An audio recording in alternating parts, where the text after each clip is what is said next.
To je nešto ozbiljno što predsjednik nije smeo da radi, ali tad ga niko ili gotovo niko nije prozivao zbog toga. A to je recimo posle onih izbora, posle poslednjih parlamentarnih izbora, kada je on rekao da neće dozvoliti da se formira ovakva ili nego onakva većina, iako su matematički bile moguće svake. To je bilo najozbiljniji iskorak.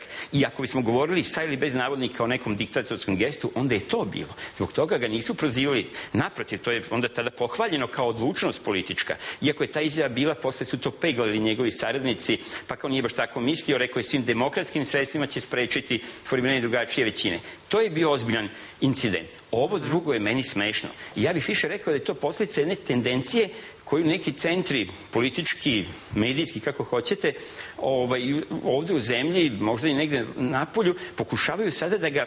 Suviše je postao moćan Boris Tadić. Suviše je postao moćan sada kao i šef države, sad potvrđenog mandata, i sada sa ovom moći njegove stranke i time što faktički je on stožer, odnosno njegova stranka stožer ove vlade. I kao da sada se pokušava, ja to razumem, to je legitimno, i neki koalicijni partneri, i neki mediji, i neka javnost, pokušavaju sada da malo mu skrešu krila, otprilike pokušavajući njega da naprave, šta ja znam, Milana Milutinovića ili Lilića. To je prosto nerealno.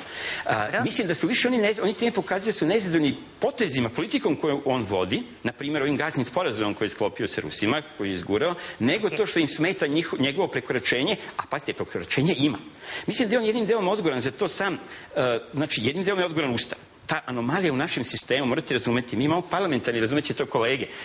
Dobro, Dušan je o tome pisao. Mi imamo parlamentarni sistem i takvom sistemu bi zaista trebalo da odgovara otprilike izbor predsjednika u parlamentu. Ali kad to već nemamo, onda mi možemo samo da pitamo se da li je ovo polupredsjednički sistem, da li imamo predsjednika koji je kao francuski predsjednik, ako već nije kao američki ili ruski.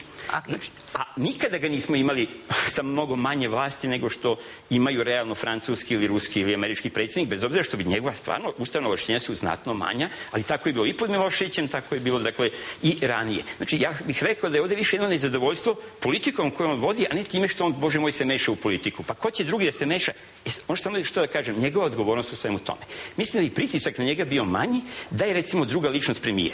Mislim da je izbor relativno bledog, verovatno dobrog stručnjaka, ali relativno bledog gospodina Cvetkovića za premijera je još povećao taj pritisak i tu činjenicu, doveo do te činjenice da su svi reflektori, sva pažnja, sve kritike onda idu direktno na Borisa Tadića i njegov kabinet.